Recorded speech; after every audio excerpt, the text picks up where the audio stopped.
Monsieur le député de Bordua, question principale. Monsieur le Président, l'actualité nous apporte de nouveaux signaux inquiétants du recul du français à Montréal. On a appris par le réseau TVA que l'hôpital Maisonneuve-Rosemont a demandé à un couple francophone de retenir les services d'un interprète pour se présenter à un rendez-vous avec un spécialiste unilingue anglais qui ne pouvait tenir une conversation anglaise. Est-ce que la ministre responsable de la Charte de la langue française juge acceptable que des patients francophones ne puissent bénéficier de services spécialisés en français dans les hôpitaux montréalais francophones?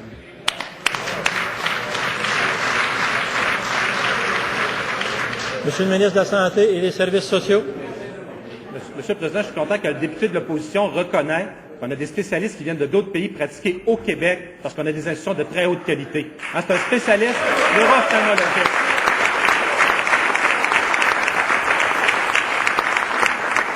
Je le rappellerai aux deux partis de l'opposition, il y en a peut-être qui partent, mais il y en a peut-être qui viennent s'installer au Québec, malgré le fait qu'ils soient unilingues anglais, vont finir par parler français. Pour ce qui s'agit du cas... Monsieur le Président, par contre, le cas qui nous concerne, c'est sûr qu'on a une préoccupation. Chaque citoyen doit être capable d'avoir des soins dans la langue française. Je dirais même qu'il y a des endroits même quelqu'un qui parle seulement anglais peut les avoir en anglais. Dans ce cas-là, je pense qu'il y a eu un problème et on le reconnaît. L'établissement doit fournir une possibilité de traduction. Il y a eu un cas d'espèce qui n'est pas habituel dans notre réseau de la santé. En question complémentaire, monsieur le député de Bordua. Monsieur le Président, et à la lumière de cette expérience-là, est-ce que la ministre qui est responsable de la Charte peut nous assurer que les patients francophones auront accès à des soins en français dans leur langue, dans le futur CHUM et au futur Centre universitaire de santé McGill?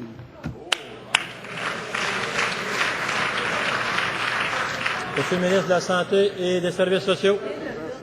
Monsieur le Président, il faut quand même rappeler un épisode noir du Québec, quand les patients francophones allaient se faire traiter aux États-Unis parce qu'on n'avait pas les soins ici. Le premier épisode. Deuxième chose, que l'on veut traiter, et on va traiter nos patients, quand ils sont francophones, ils vont consulter, on va avoir soit des interprètes, mais on va s'organiser pour qu'il y ait des services dans leur langue maternelle.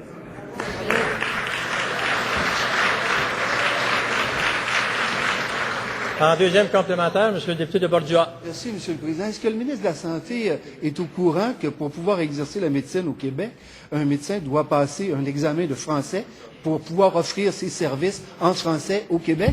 Est-ce que le ministre est au courant de cela?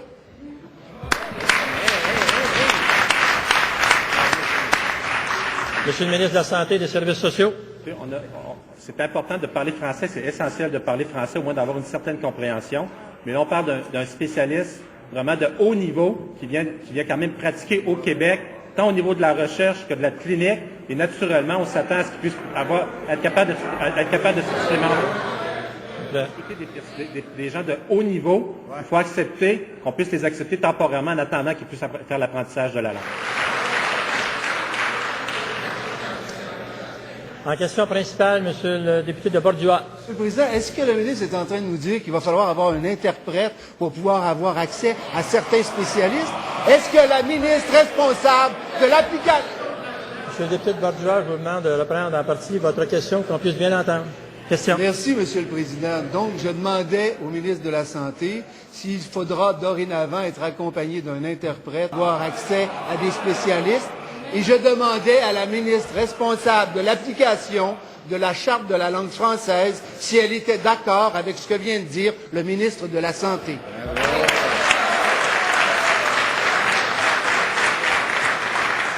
Monsieur le ministre de la Santé et des Services sociaux. Le premier élément sur lequel il faut faire consensus dans un premier temps, c'est que le patient, il faut qu'il reçoive les meilleurs soins possibles au Québec.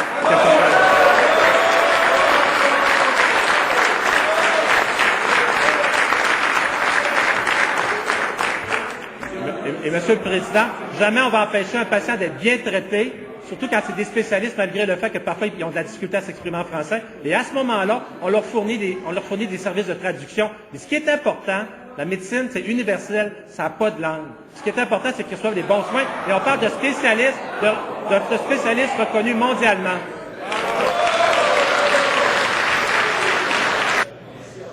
Monsieur le député de Bordua, vous avez la parole. Merci, Monsieur le Président. Dans ce cas-là, Monsieur le ministre de la Santé, les clients, les patients francophones n'ont pas reçu les soins auxquels ils auraient eu droit. Oui, absolument, on est obligé d'annuler. Et je voudrais signaler, Monsieur le Président, qu'il ne s'agit pas d'une volonté, il s'agit de l'application d'une loi. Est-ce que la ministre responsable de la Charte est d'accord avec cette interprétation-là du ministre de la Santé sur l'application de la loi?